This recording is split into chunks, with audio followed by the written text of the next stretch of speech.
महाराष्ट्रातलं जे तुला बॅलेट पेपर वर भरोसा नाही का? नाही काय नाही काय बीजेपी तुला बॅलेट पेपर वर भरोसा नाही का? नाही काय नाही काय बीजेपी तुला मतदारांवर भरोसा नाही का? नाही काय नाही काय बीजेपी तुला मतदारांवर भरोसा नाही का? नाही काय नाही काय त्यामुळे आम्ही कुठच्याही केसला घाबरत नाहीये, आम्ही कुठल्याही प्रकारे सरकार पुढे नमणार नाहीये। आणि हा मोर्चा बघा, आज तुम्ही आता विशाल महाकाय मोर्चा बघताय, याच्यासारखं दुसरं उत्तर तुमच्याकडे नाही आम्हाला द्यायला। आम्ही आमचं उत्तर देतोय, तुम्ही करा केसेस दाखल, बघू काय होतं ते। कार मी संकेत आणि आपण पाहत आहात मुंबई आउटलुक। राज्यातील विरोधी पक्ष जो आहे तो निवडणुकीतील घोटाळ्यांच्या विरोधामध्ये, मतदार यादीमध्ये जो घोटाळा आहे त्या विरोधामध्ये आणि त्यासोबतच ईव्हीएमच्या विरोधामध्ये देखील रस्त्यावर उतरलेला आहे। आपल्यासोबत शिवसेना उद्धव बाळासाहेब ठाकरे या पक्षाचे आणि त्यासोबतच मनसे महाराष्ट्र नवनिर्माण सेनेचे कार्यकर्ते आहेत। राज ठाकरे यांनी काल परवाच एक पत्रकार परिषद घेतली आणि त्यामध्ये त्यांनी ईव्हीएम मध्ये कशी घोळ होतोय, कशी मतचोरी होते हे सांगितलं। काय सांगाल त्याबद्दल? नक्कीच आपण परवाच्या दिवशी जो मेळावा झाला महाराष्ट्र नवनिर्माण सेनेचा, त्यामध्ये याचं डेमॉन्स्ट्रेशन देण्यात आलं की कशा प्रकारे मतचोरी होते। आपण आजपर्यंत म्हणत होतो की मतचोरी होत नाही, पण हे बघितल्यानंतर आमच्या लक्षात आलंय की आपण जे बटन दाबतो पहिल्या वेळेला ते बटनावर प्रमाणे ते येतंय, पण त्याच्यानंतर त्याच्यावरती काळी काच लावलेली असते आणि त्या काळ्या काचेमुळे आपल्याला काही दिसत नाही आतमध्ये काय चाललंय ते। आणि नंतर जेव्हा दुसरं बटन दाबतं आपण सेम त्याला जर रेल्वे इंजिनवरच बटन दाबलं, पण मात्र ती येणारी चिठ्ठी आहे ती कमळाला जाते। अशा प्रकारचं डेमॉन्स्ट्रेशन आम्ही स्वतः राजसाहेबांनी आम्हाला दाखवलं, राजसाहेबांनी स्वतः बघितलं आहे आणि ह्याच्यामुळे हे लक्षात आलं आहे की ही मतचोरी कशा प्रकारे होते। कारण 2024च्या इलेक्शनला जे वातावरण महाराष्ट्र नवनिर्माण सेनेचं होतं त्याच्याप्रमाणे जी मतदान मिळायला पाहिजे होतं, जे मतदान आम्हाला मिळालं नाही, ते मतदान कुठेतरी चोरी झालं। आणि म्हणून आजचा हा मोर्चा आहे की मतदारांनी केलेलं जे मतदान आहे ते योग्य ठिकाणी जात नाही आहे आणि त्याच्या विरोधात हा मोर्चा या ठिकाणी निवडणूक आयोगाच्या विरोधात आपण हा करतोय। निवडणूक आयोगासोबत बैठका पण झाल्यात आपल्या नेत्यांच्या, त्याच्यातून काय मार्ग निघाला नाही म्हणून रस्त्यावर उतरलेला। आता पुढे काय होईल? म्हणजे निवडणूक आयोग सुधारणा करेल सगळं चूक मान्य करून? कसं आहे, हे सरकार जे आहे ना, हे सरकार आपल्याला लोकांचं सरकार नाही आहे, हे फक्त पैसेवाल्यांचं सरकार आहे आणि त्या लोकांना फक्त पैसेवाल्यांचाच सहकार्य करायचं आहे। गरीब माणूस हा कायम गरीबच राहणार आहे आणि ही जी मतचोरी आहे ना, ह्या मतचोरीमुळेच हा असा प्रकारचा, कारण त्यांना सत्ता हवी आहे। आज ते ज्या वेळेला हे राज ठाकरे आणि उद्धव ठाकरे दोन भाऊ एकत्र येण्याचा निर्णय झाला, बीजेपीनी सुरुवात केली की हे सत्तेसाठी येत आहेत एकत्र।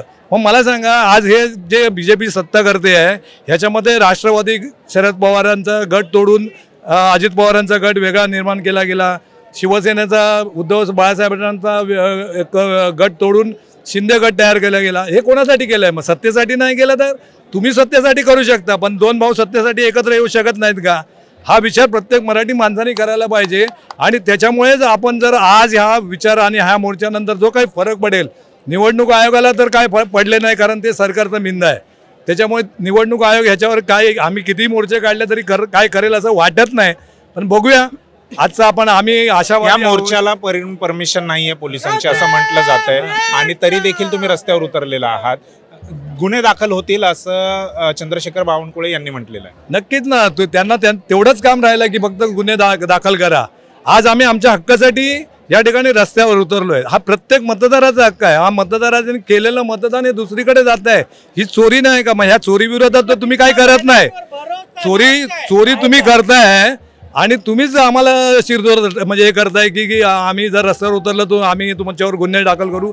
मला तर अभिमान आहे, महाराष्ट्र सैनिक कुठल्याही गुन्ह्याला समोर जायला तयार आहे, तुम्ही किती गुन्हे दाखल करा, आमची तयारी आहे। आम्ही जेलभरो आंदोलन केलं ना तर तुम्हाला जेल कमी पडतील आणि हा प्रत्येक मराठी माणूस हे यासाठी करणारच आहे।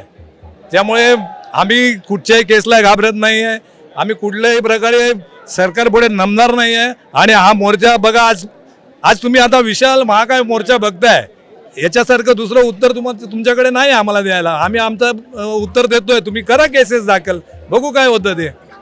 येणारी इलेक्शन ठरवेल काय होतंय ते। बीजेपी तुला बॅलेट पेपर वर भरोसा नाही का? नाही काय नाही काय बीजेपी तुला बॅलेट पेपर वर भरोसा नाही का? नाही काय नाही काय बीजेपी तुला मतदारांवर भरोसा नाही का? का नाही काय नाही काय बीजेपी तुला मतदारांवर भरोसा नाही का नाही काय नाही काय धन्यवाद. माझं नाव प्रवीण कुंभार आहे. बरं, कुठून आलात? मुंबई की मुंबईच्या बाहेर? मुंबईमधून आलो आहे, मानखुरमधून आलो आहे मी एक शिवसैनिक आहे. आणि हा जो मोर्चा जो आम्ही काढला आहे, आज जर बघायला गेलं मतदार यादीमध्ये विधानसभेनंतर म्हणजे विधानसभेची जी निवडणूक झाली त्यातून बरेचशीच नावं ही वगळण्यात पण आलेली आहेत आणि बरेचशीच बोगस नावं ही त्यामध्ये ॲड केलेली आहेत की मतदानाच्या दिवशी जो व्यक्ती त्या एरियात नसतो तोही व्यक्ती त्यामध्ये येऊन तिथे मतदान करतोय.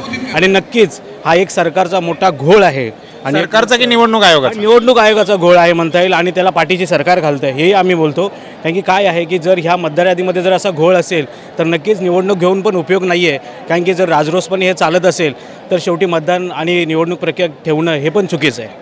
2024मध्ये म्हणजे गेल्या वर्षी जी लोकसभा निवडणूक झाली त्याच्यामध्ये आपल्याला म्हणजे महाविकास आघाडीला मोठं यश मिळालं. महाराष्ट्रामध्ये 31 खासदार निवडून आले. त्यावेळी तुम्ही घोटाळ्याचा आरोप केला नाही. विधानसभेमध्ये हरल्यानंतर तुम्ही घोटाळ्याचा आरोप करताय? नाही, विधानसभामध्ये हरल्यानंतर हा आम्ही आरोपच करत नाही आहे. कारण की हे सिद्ध झालेलं आहे. जे आमचे वरिष्ठ नेते आहेत, जे काही निवडणुकीमध्ये जे तज्ज्ञ आहेत त्यांनी हा घोळ बाहेर काढला आहे. आणि नक्कीच लोकसभेला असो किंवा विधानसभा असो हे विरोधकांना म्हणजे जसं बघायला गेलं सरकारमध्ये जे बसल्यात त्यांना एक आमची भीती आहे आणि त्यामुळे हा बोगस मतदारांचा सगळा कारभार हा त्यांचा चालू आहे. आणि नक्कीच हा मोर्चा आम्ही असा यशस्वी करू की निवडणूक आयोगाला याची जाग आली पाहिजे आणि निवडणूक आयोग जागा होऊन नक्कीच सुरळीतपणे निवडणूक प्रक्रिया पार पाडली पाहिजे. एवढंच मी बोलेन. जय हिंद, जय महाराष्ट्र. धन्यवाद.